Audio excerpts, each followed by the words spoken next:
Uh, so, I'm going to start off. I run a research lab at UC San Diego.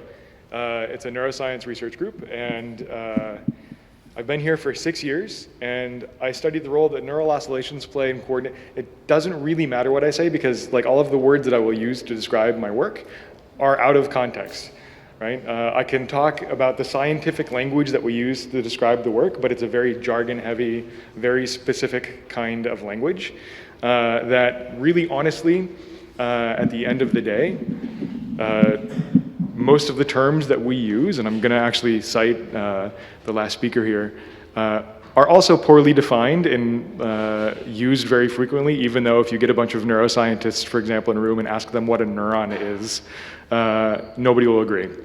So even something as fundamental as what is a neuron? These are the brain cells, right? You've got about 86 billion or so. We like to count stuff. 86 billion or so in our brains. How many kinds of neurons are there is a big fight right now amongst the neuroscience community. We like to categorize things. We want to see exactly how many there are.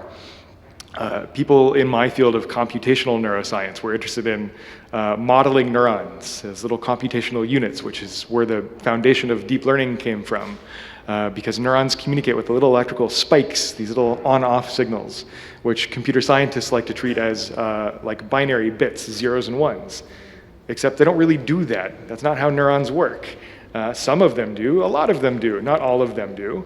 And you know, I think a lot of people in the room may know something like what is a neurotransmitter? Things like serotonin and dopamine, right? We don't know what a neurotransmitter is, honestly. Like a neuroscientist can't really truthfully tell you what a neurotransmitter are. There's groups of neurons in the brain that for some reason kind of give off gas, nitric oxide, which diffuses really far away, and then sometimes triggers an action potential in another neuron millimeters away. Is that on purpose?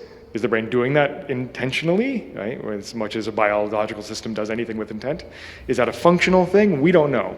So I find it very frustrating as a neuroscientist to have to like kind of speak two different languages. There's the things that I will say to my students in my class, but it's the irony as you get farther and farther along, the less and less you realize that we actually know, right? It's very easy in an introduction to neuroscience class to say, this is what we know, isn't this amazing? And then by the time my students are in their fourth year, we say, all of that stuff, that's not really true. It's pretty close. And I honestly now, this frustration, I feel like, is recapitulated across the different careers I've had. So I've worked in tech, I've worked as a data scientist, and I've seen what happens when a system is built that every person that was building that system was doing so for very explicitly good reasons, and then the unintended consequences of that system at scale lead to perverse outcomes. Right? And I'm constantly worried about this when I teach data science. I am bullish on data science. I love what can be done with it in order to reduce suffering. I'm going to show you something really quickly in my aspect of work that I do that is, it's a picture of a bloody brain. It's somebody undergoing brain surgery. I'm going to show you a video of this. Look away if you are uncomfortable. I have had a student faint on me before. It's not a pleasant image, but I am going to show it anyway. Here you go. Now's your time to look away. So this is a video of a person undergoing brain surgery, and this person is awake while the surgery is happening, right? I'm gonna pull it off now. And I'll promise I'll explain this in a second.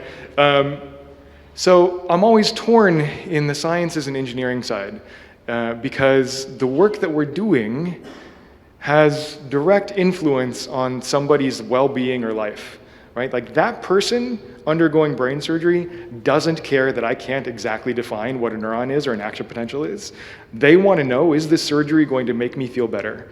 Is this going to allow me to move around my day and get through my life without having seizures every hour, right? And so I'm always torn about what is the big picture goal of, I want to make sure that the systems that we're building and what we're teaching to undergraduates at UC San Diego in data science are going to allow, I can't stop the tide, right? And so if I can't stem the tide of the popularity of this way of approaching things in the world, the best I can do is incept them with ideas that maybe data isn't the answer to everything. But on the other side of that is this idea that the work that people are doing, a lot of people that you work with, they're doing it to help people. They're doing it to try and save lives, reduce suffering, improve surgical outcomes, right? Now, that in and of itself gets very complicated, right? Should every disease be cured? What is a disease? Is every abnormality, what is normal, right? Like it's very complicated when we try and do these definitional things, right? And so I'm always torn with how to go about teaching the complexities, the real complexities of the work. This slide here is to try and say, I, for a long time, have been struggling with how to describe the work that I do in a way that maybe engages people. And if I went into a room full of people and I say, I studied the role that neural oscillations play in coordinating the way that information is transferred, first of all, it doesn't ring true to anybody as meaning anything. That's devoid of context. But it's also, it's not engaging. And to me, it's very important to be able to speak to people about what the reality of science and scientific work is actually like. And part of it, we like to talk about this clear flow of, I had an observation, a hypothesis, I tested that hypothesis, a brilliant result came out of that. But a lot of science is creative. It's not this clear linear process, right? You go into the research lab, you go on a whiteboard with a bunch of people and you try and work out ideas, you do something and you go, that's really weird, how did that work? Right? It's this iterative process, and so creativity is critical in science. And so I'd like to sort of exercise that a little bit. And a couple of years ago, I was, this is back in 2010, I was trying to think about how to get people excited about the idea of neuroanatomy. I taught neuroanatomy at Berkeley for several years, and that's just pure memorization. You say, here's this brain area, and it has this name, and here is this brain area, and it has this name. Sometimes rats have it, and sometimes mice have it, and humans definitely have that one, but it's all of these categorizations, right? It's hard to teach a class like that and keep it sort of interesting, right? People tend to fall asleep. And so as a joke one year, I tried to explain what zombie brains would have to look like in order to make zombies behave the way they do in movies. And I wrote a couple of blog posts as a joke, which got picked up by Wired magazine as two neuroscientists explained the zombie brain. And then I got a phone call from Princeton University Press one day saying, hey, would you like to turn those blog posts into a book? And so we wrote this book called Do Zombies Dream of Undead Sheep, which is supposed to, now, purely supposed to be a approachable way of getting people to think about neuroscience, and it led down this kind of scary rabbit hole of getting emails from people, because when this came out, the Centers for Disease Control also released a handbook on how to survive the zombie apocalypse. This is back in about 2011 or so, and this was also meant to be as like let's get the public excited about thinking about disaster preparedness. And so the CDC releases a How to Survive the Zombie Apocalypse guide, and then two neuroscientists release a book about the zombie brain. The kinds of emails I got from people about like, what's about to happen? What are you all up to? People are worried about the state of the world, right? And understandably, especially when too many jokes collide, I guess, at the same time. But this process, A, writing a book is really hard. I don't recommend it. B, this process of doing this, though, completely changed the trajectory of my actual research. So writing this book, one of my very dear friends is a professor in American history, and he's part of, actually an editor for the LA Review of Books, David Higgins, and he's also part of the ICFA, the International Conference for the Fantastic and the Arts, which is a conference that I attended for quite a number of years as the only scientist in a humanities conference. And that was amazing. Being able to sit down and have people ask me, what do you do? And I say, well, I study this. And they're like, what do you mean by information? And I'm like, well, what do you mean, what do I mean by information? It's a good point. I don't know what I mean by information anymore. I don't know what data is. I don't know what anything is anymore. So I love the humanities because I don't know what anything is anymore. And that's an exciting thing, right? Because that has fundamentally changed my research. My entire neuroscience lab is been founded around us saying, what do you mean by that? And then showing people that we don't know what we mean by that. And then neuroscientists going, oh my gosh, ontology is amazing. But it's a slow process, but we're getting there. And I'm not going to go into the details of that work. I'm instead going to talk about trying to teach data science and the importance of the human side of data science to undergrads. So UC San Diego launched an undergraduate data science program 2 years ago. And from its inception, that program was a joint major between cognitive science, computer science, and math. And cognitive science, being one of the core departments in the social sciences, was critical because it's not just math plus statistics, right? There are people involved. There are social cultural systems that generate the data that it's important for people to understand the context. Right? So I'm going to go into just very briefly what I mean by that by using kind of a trite example. But the night sky has relatively fixed points of light, and a few of them move a little bit differently if you observe them through the night sky. They wander, right? That's what planetos is, wanderer in Greek. If I got that wrong, I'm sorry. I think that's right. It was kind of confusing for people for a long time that if you observe them over the course of weeks, some of them appear to move backwards, retrograde motion, before turning back to their path through the night sky. And sophisticated models, and here models we tend to use in the modern parlance is meaning mathematical models, but modeling comes from physical models that people built, trying to explain this apparent motion of the planets in the night sky. And the Ptolemaic model had the geocentric model, where you could accurately describe and predict in the future approximately where the planets would be in the night sky using a geocentric model. And that model has the Earth at the center, and then the planets moving about the Earth like this. And that actually works. It is accurate and it is predictive, right? And I use this to try and explain how you can have very sophisticated models that accurately show and represent the data, and can even make predictions about the future while being completely and utterly wrong. And this is where I think we are in a lot of data science right now, where we can make predictions about things and not really know what any of these things mean. I'll give a couple of concrete examples later. And just, by the way, if you're curious as to why retrograde motion happens, this is a nice little visual explainer. The inner planets move about the sun faster than the outer planets, and so, because of that,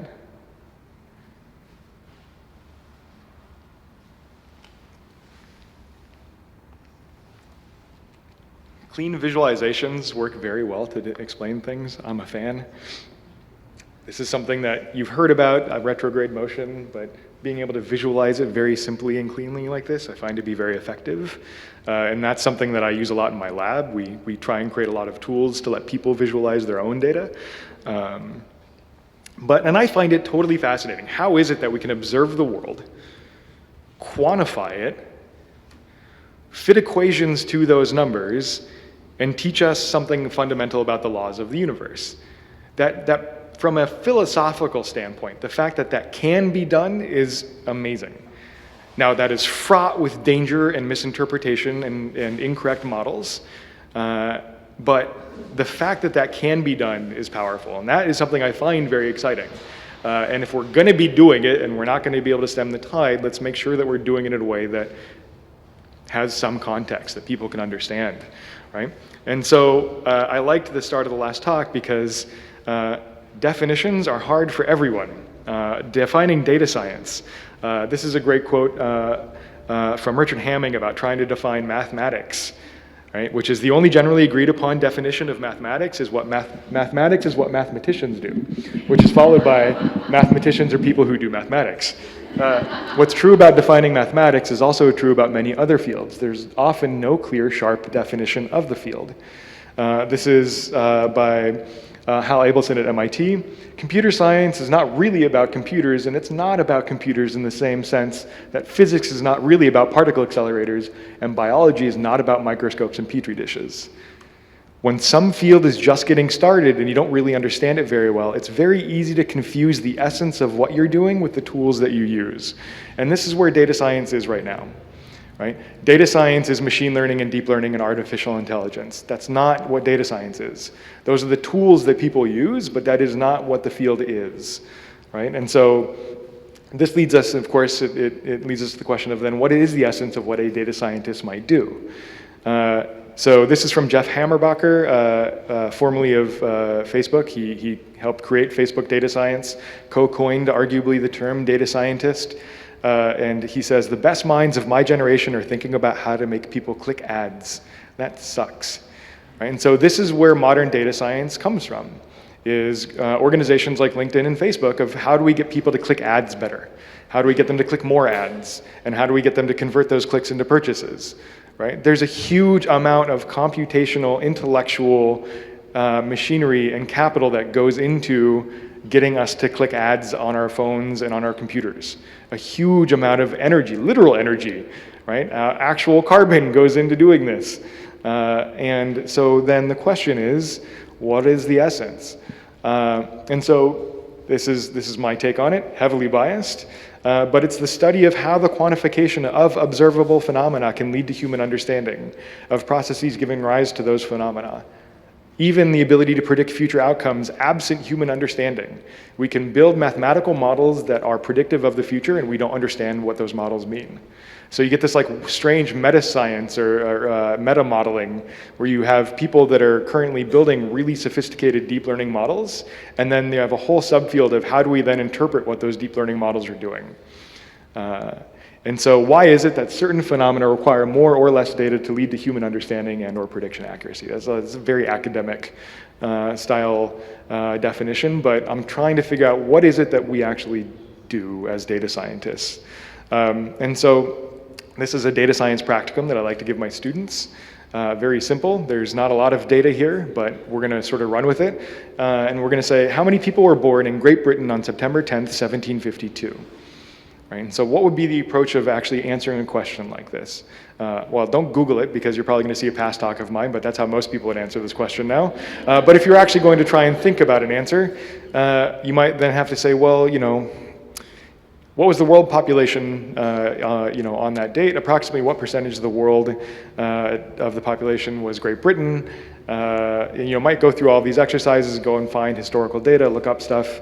We're going to sort of do a little drum roll and say the answer is actually 0. Right? And the cultural context here is important. It was impossible for any citizen of the British Empire to have been born between September 3rd and 13th, 1752, because those dates don't exist. The Calendar New Style Act of 1750 moved the empire from the Julian to Gregorian calendar and declared that September 2nd was to be followed by September 14th, 1752. Right? So this is, again, like a little bit of an extreme example, but it's showing that not everything can be answered by simple interpolation. Right? There is cultural context surrounding all of the data that we're talking about. Right? And that's really important and difficult for very excited undergrads who hear that they're going to make a lot of money as data scientists for them to want to really hear. They don't want to hear that kind of stuff, right? Which is maybe why we should be saying it. The importance here is that data cannot be interpreted outside of their context. And so data science is a human cognitive effort. Data science is different from using data to come to conclusions in science. So where is the cognition in data science? Data science, you can sort of reframe it and say it's the study of data, how data are collected, what can be learned from data, and how data and the social cultural system surrounding it can be biased. And all of these things here highlighted in blue, these are all cognitive phenomena. These are all people level things, right? And so the reason that cognitive science is one of the founding programs of the data sciences at UC San Diego is because, well, probably because we're narcissistic beings. Most of the data we collect and want to analyze are about ourselves, but this is the reality, right? And so let's step backward and talk for a second about something that, this is a project my wife and I had done a number of years ago. Data-driven approaches to knowledge discovery. So using data to guide us to new hypotheses and ideas. So I want to emphasize here that when I talk about this idea that data-driven approaches to knowledge, they're analogous to human processes of hypothesis generation, but automated. So I'm going to unpack that here in a second. So this is a project my wife and I had done in 2012. In my naivete, when I was a PhD student, starting at Berkeley, I wanted to study how brain area A and brain area B interacted to do something. It doesn't matter.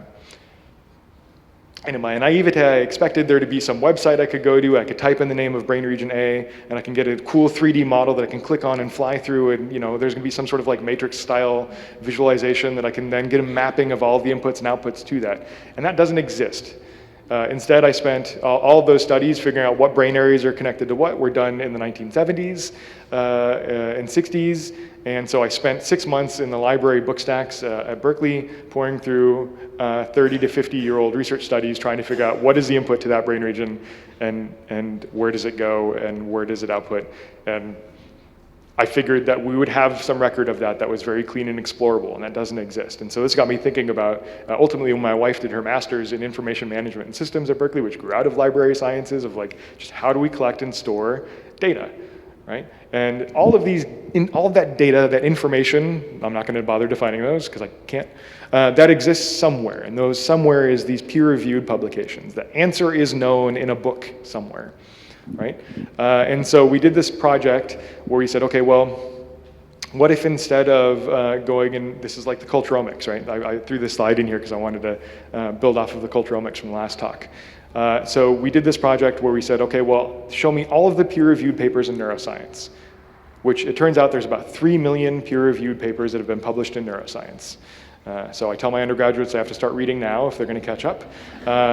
We know a lot. And we said, okay, well, what if we took the text of those 3 million papers and said, show me all the times for every paper, for example, where the word serotonin shows up. This is one of those neurotransmitters. That one we're pretty sure is a neurotransmitter. All of the number of papers that it appears in with this word, this brain region called the striatum, and migraines. We had a dictionary of all of these different brain-related neurology, psychiatry-related, neurochemistry-related terms, and just counted how many papers there were that had these two terms appear together, versus how many times they appeared without each other. That gets you a number between 0 and 1. How likely are two given terms to be related by how frequently they appear together in the peer-reviewed literature. And from that, you can do something like this, and you can build this system, and you can say, oh, this is really neat. Serotonin most strongly appears in the peer-reviewed neuroscience literature with depression, migraine, anxiety, and this list of brain regions. Which, if you know selective serotonin reuptake inhibitors are anxiolytics and they're antidepressants, so that's really good. But I didn't know before building this thing that selective serotonin reuptake inhibitors also are used to treat certain kinds of migraines. And so this was a way of building a system that taught me something new. I was like, oh, that's pretty neat. And so we built this system. You can cluster all of these terms together, and you can say, oh, look, Parkinson's disease is related to dopamine and the basal ganglia, which you're like, okay, well, yes, we know that. And so when we went to publish this paper, all of the peer reviewers said, yeah, we know. So I'm like, well, but math told us. That's pretty neat, right? We can do some text mining, but we already know, so what? And so the next step of that was, we said, well, okay, well, that's a good point, so what? So we said, what if we can find gaps in knowledge? So show me all of the places where two terms and that term and another term are strongly related. It's like Facebook friends recommendation algorithm, right? If you and I are friends, and you and I are friends, but you two aren't friends on Facebook, maybe you should be, right? Maybe you should be connected.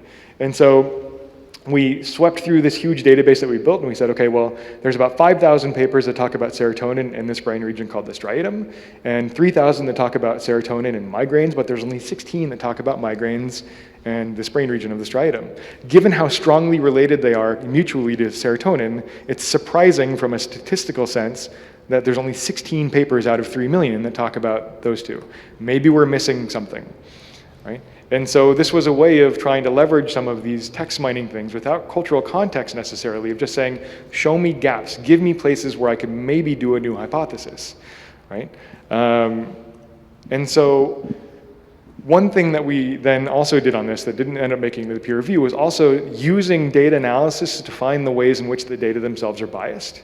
So it turns out that serotonin is very strongly studied in all of these brain regions. But if you actually look at where in the brain is serotonin most strongly expressed, it's not one of these brain regions. So there's tons of papers that talk about serotonin in these brain regions, but that's not the part of the brain where serotonin most strongly exists. And the reason that the part of the brain where serotonin most strongly exists doesn't have a lot of papers published about it is because it's really hard to reach. We can't really get to that brain area in animal models or in brain imaging studies, so we don't actually publish a lot of papers about serotonin and the brain region where it's most strongly expressed because it's hard to get to. So we don't know, right? And so you can actually use these kinds of analyses if you combine it with other real-world data sets to try and figure out where are the biases, right? Where are the gaps? And so I'm going to end on this. This is a really fun demonstration from a colleague of mine. So this is a double pendulum. So a pendulum is just swings back and forth. If you stick another pendulum on the end of that pendulum, even though they're both governed by pretty simple laws of mechanics, the output of that looks very chaotic. So just try and guess in your head. The bottom pendulum is going to make these loops. Try and guess when it's finished making its last loop, when it's sort of lost its momentum. Haha, fooled you. There you go. All right.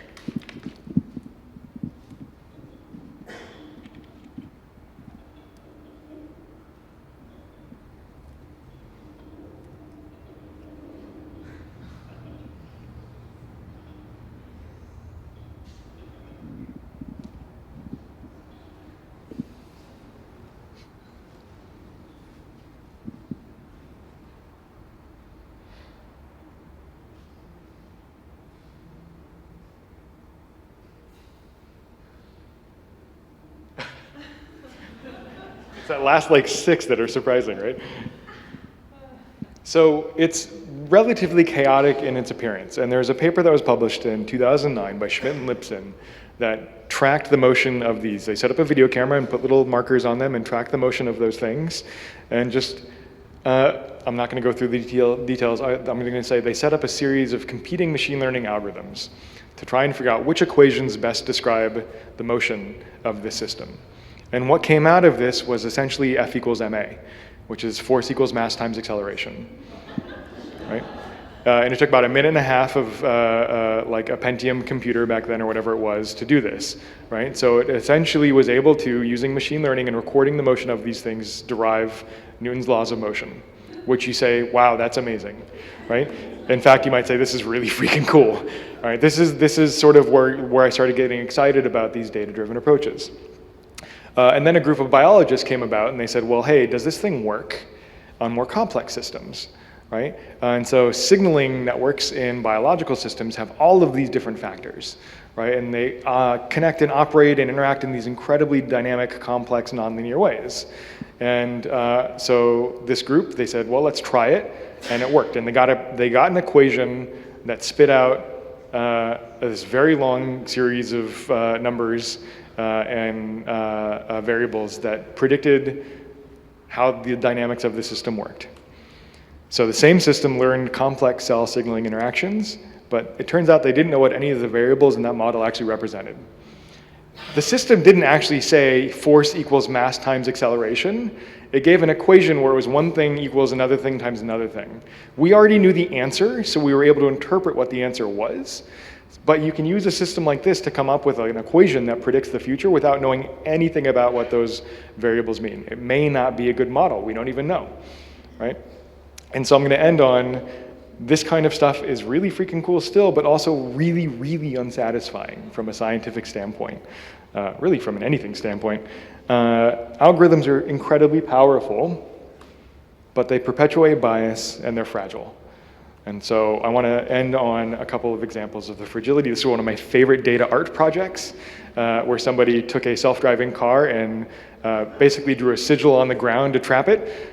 So the algorithm of the car says it can't move outside of any of these lines. And so this car just sits there in perpetuity because by its rules, it cannot leave this sigil. And you can't see it's cut off here. The artist's name is James Bridle.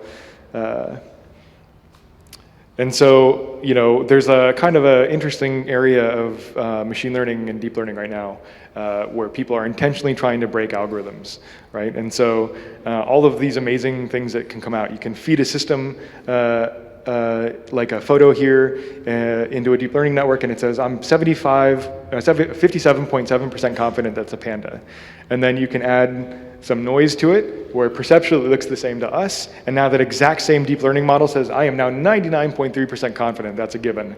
I am really sure that's a gibbon now, right? And so building these neural networks that fake out other neural networks is this sort of interesting realm of work right now. And so to get around these kinds of problems, our cognition is being leveraged. So if you've ever done these kinds of things, these CAPTCHAs, again, I threw this in after the last talk, that Google Books project where they were digitizing all these books to do that kinds of culturomics, when the optical character recognition algorithm hits a word that it can't recognize because it's kind of scrambled or incomplete, that gets kicked into these CAPTCHAs. So these words that you're actually doing work for Google on decoding words that their optical character recognition systems had trouble figuring out. So we're all cogs in the machine. What's that? It does matter what you type. So it already knows the answer of one of these, and the other one it doesn't know, so that's the check that it does. If you don't do the other one correct, then it's gonna, and you don't know which one is the one that they need help on. And when you do these kinds of things, these are from the Google cars that are driving around, and they're trying to figure out everybody's addresses. So what you're actually doing is you're helping Google figure out addresses in Google Maps. So thanks, everybody.